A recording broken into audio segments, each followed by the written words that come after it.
ಪ್ರತಿ ಮಂಗಳವಾರ ಮತ್ತು ಶುಕ್ರವಾರ ಇವನ ಹತ್ರ ಜನ ಬರ್ತಾರೆ. ಎಲ್ಲರನ್ನ ಭಯ ಬೀಳಿಸೋದೇ ಈತನ ಕೆಲಸ. ಅದೆಷ್ಟೋ ಮಂದಿ ಈತನ ಮಾತು ಕೇಳ್ಕೊಂಡು ಲಕ್ಷಾಂತರ ರೂಪಾಯಿ ಹಣ ಕೂಡ ಲಾಸ್ ಮಾಡ್ಕೊಂಡಿದ್ದಾರೆ.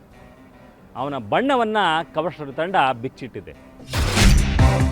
ಮೋಸ ಹೋಗುವ ಜನರಿರೋವರೆಗೂ ಮೋಸ ಮಾಡುವವರು ಇದ್ದೇ ಇರ್ತಾರೆ ಅಂತ ಬಹುಶಃ ಇವನನ್ನ ನೋಡಿಯೇ ಹೇಳಿರ್ಬೇಕು. ನಮ್ಮ ಸುಳ್ಳಿನ ಕಥೆಗಳಿಗೆ ಅವನು ಜೀವ ಕೊಡ್ತಾ ಹೋದ. 5 ಎಕರೆ ಅಡಿಕೆ ತೋಟವಿದೆ, ಲಕ್ಷಾಂತರ ರೂಪಾಯಿ ಆದಾಯ ಅಂದ ತಕ್ಷಣ ಅವನ ಮೈ ಕೈ ಅಲರ್ಟ್ ಆಗಿಬಿಟ್ಟಿತು. ನಾವು ಕಳಿಸಿದ ಕೇಸ್ನಲ್ಲೂ ಅದು ಆಯ್ತು. ಅಲ್ಲಿ ಒಬ್ಬ ಹುಡುಗ ಸತ್ತಿರೋದು ನಿಜ, ಆದ್ರೆ ಅವನು ಸೂಸೈಡ್ ಮಾಡ್ಕೊಂಡಿಲ್ಲ. ಯಾರೋ ಅವನನ್ನ ಕೊಲೆ ಮಾಡಿ ಅಲ್ಲಿ ತಂದು ನೇತಾಕಿದ್ದಾರೆ ಅಂದು ಬಿಡೋದ. ಸ್ವಲ್ಪ ಕ್ರಿಟಿಕಲ್ ಆಯ್ತು. ಅವನೇ ರಾತ್ರಿ ಬಂದು ಹಾಕಿರೋದಲ್ಲ ಹಾಕಿರೋದು ಅವನಾಗ ಅವನ ಹಾಕಿದ್ದು ಯಾರೋ ಕರ್ತೀವಿ, ಯಾರೋ ಕರ್ಕೊಂಬಂದಿ ಸತ್ಯ ಅಲ್ಲಿ ಮಲ್ದಾಗ ಹಾಕಿರೋದು. ಇದು ಏನೋ ಕಿಡಕ್ ನಡೆದಿರೋದು.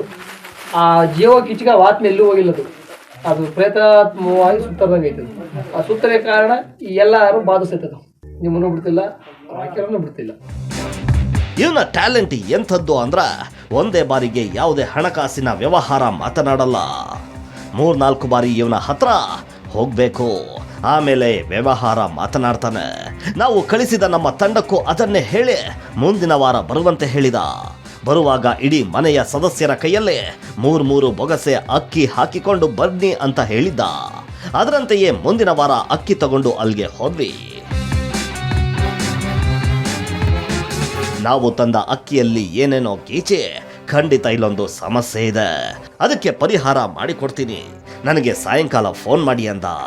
ಅವನು ಹೇಳಿದಂತೆಯೇ ಅವನ ನಂಬರ್ಗೆ ಫೋನ್ ಮಾಡಿದ್ವಿ. ಏನ್ ಮಾಡ್ಬೇಕು, ಏನಾಗುತ್ತೆ, ಎಷ್ಟಾಗುತ್ತೆ? 2 ತರ ಐತೆ.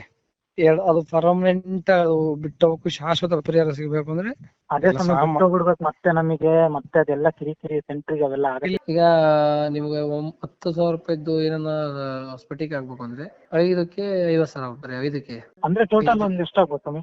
ಈಗಪ್ಪ ಇದು ಎಲ್ಲಾ ದಿಗ್ಬಂಧನ ಮಾಡ್ಬೇಕು ಅಂದ್ರೆ ಕನಿಷ್ಠ ಅದು ನೀ ಕ್ರಮವಾಗಿ ಮಾಡ್ಬೇಕು. ಯಾವುದೇ ಕಾರಣಕ್ಕೂ ತಗಲ್ಬಾರ್ದು ಅಂತ ಕ್ರಮವಾಗಿ ಮಾಡ್ಬೇಕು ಅಂದ್ರೆ ಒಂದು 50, ಒಂದು 50, 60, 70, 75, 80 ಇರುತ್ತೆ.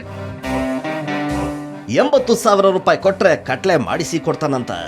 ಕೇಳಿಸ್ಕೊಡ್ರಲ್ಲ ವೀಕ್ಷಕರ, ಎಂತಹ ಖತರ್ನಾಕ್ ಇರಬಹುದಲ್ವಾ ಇವನು. ನಮ್ಮ ಎಲ್ಲ ಸುಳ್ಳುಗಳಿಗೆ ಇವನು ಪುಷ್ಟಿ ಕೊಡ್ತಾ ತಾನೆಂತಹ ಸುಳ್ಳುಗಾರ ಅನ್ನೋದನ್ನ ಪ್ರೂವ್ ಮಾಡಿದ್ದಾನೆ.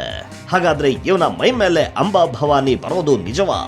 ಹೀಗೆ ಸುತ್ತಮುತ್ತಲಿನ ಅನೇಕ ಜನರಿಗೆ ಇವನ ಯಾಮಾರಿಸಿದ್ದಾನೆ, ಟೋಪಿ ಹಾಕಿದ್ದಾನೆ, ಕಟ್ಲೆ ಮಾಡಿಸ್ತೀನಿ ಅಂತ ಹೇಳಿ ಲಕ್ಷಾಂತರ ರೂಪಾಯಿ ಪೀಕಿದ್ದಾನೆ. ಈಗಾಗಲೇ ಕೋಟ್ಯಾಂತರ ರೂಪಾಯಿ ಹಣ ಗಳಿಸಿದ್ದಾನೆ. ಇವನ ವಿರುದ್ಧ ಜನರು ಎಚ್ಚೆತ್ತುಕೊಳ್ಬೇಕಿದೆ. ಜೊತೆಗೆ ಚಿತ್ರದುರ್ಗ ಪೊಲೀಸರು ಇವನನ್ನ ಅರೆಸ್ಟ್ ಮಾಡಿ ಇದುವರೆಗೂ ಮೋಸ ಹೋದ ಜನರ ಹಣ ವಾಪಸ್ ಕೊಡಿಸಬೇಕಾಗಿದೆ. ದೇವರ ಹೆಸರು ಹೇಳ್ಕೊಂಡು ಸಾಕಷ್ಟು ಜನರನ್ನು ಮೋಸ ಮಾಡಿರುವಂತಹ ಇವನನ್ನ ಪೊಲೀಸರು ಅರೆಸ್ಟ್ ಮಾಡಬೇಕು. ಜೊತೆಗೆ ಇಂಥವರು ನಿಮ್ಮ ನಡುವೆ ಸಾಕಷ್ಟು ಜನ ಇರ್ತಾರೆ. ಅಂಥವ್ರ ಬಗ್ಗೆ ನೀವು ಸದಾ ಎಚ್ಚರಿಕೆಯಿಂದ ಇರ್ರಿ ಅಂತ ಹೇಳ್ತಾ ಈ ವಾರದ ಎಪಿಸೋಡ್ ಮುಗಿಸ್ತಾ ಇದ್ವಿ. ನೇರ, ದಿಟ್ಟ, ನಿರಂತರ ಸುದ್ದಿಗಾಗಿ ನೋಡ್ತಾ ಇರಿ ಏಷ್ಯಾನೆಟ್ ಸುವರ್ಣ ನ್ಯೂಸ್.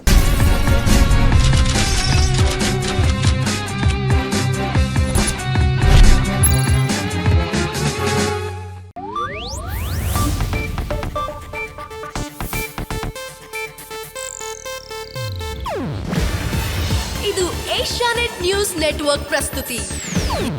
ನೀವು ನೋಡ್ತಿದ್ದೀರಾ ಏಷ್ಯಾನೆಟ್ ಸುವರ್ಣ ನ್ಯೂಸ್.